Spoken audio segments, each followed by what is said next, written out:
Alam mga lods, alam ba ninyo,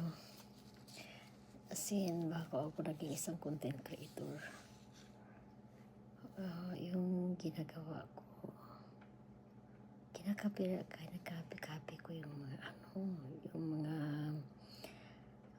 sounds ng iba, at saka ginawa kong reels, nag-click na naman. And then, by dumating na yung mga ilang buwan, na-invite na ako ni Mita. Ayun, gumawa ako ng isang account ko na yung Abila. At saka doon ipinipix ko, pero nagka-copyright pa din. So, chinicheck ko yung lahat na copyright ko doon at saka dinidelete. Hanggang ngayon, updated pa rin ako. Gumawa na rin ako na Nene GC na account connected sa Abila. So, yung pinopost ko is connected yun sa Abila.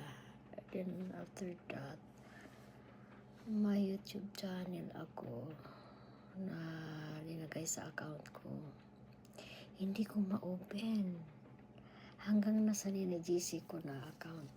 Yun. Linagay ko sa caption ko dyan na Nene GC YouTube channel. Hanggang sa tagal-tagal na may mga earnings ako, kaya lang hindi ko makita.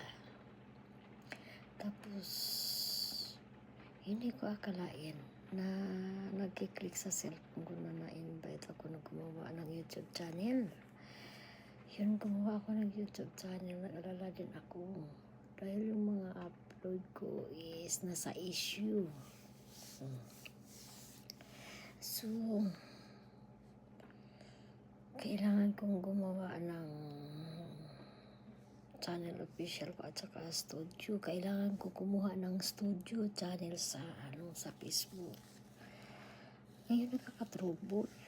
Hindi ako makalagin dahil nakalimutan ko nga yung password ko.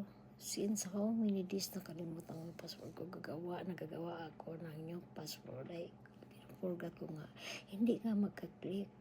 And then, pag nakita ko na sa likod pala ng cellphone ko, nilagay ko sa sa cover ng cellphone ko, yung password ko. Yun ang ko. So, in-accept nila yun. Ganun. Nandyan ako sa YouTube channel. May YouTube channel ako at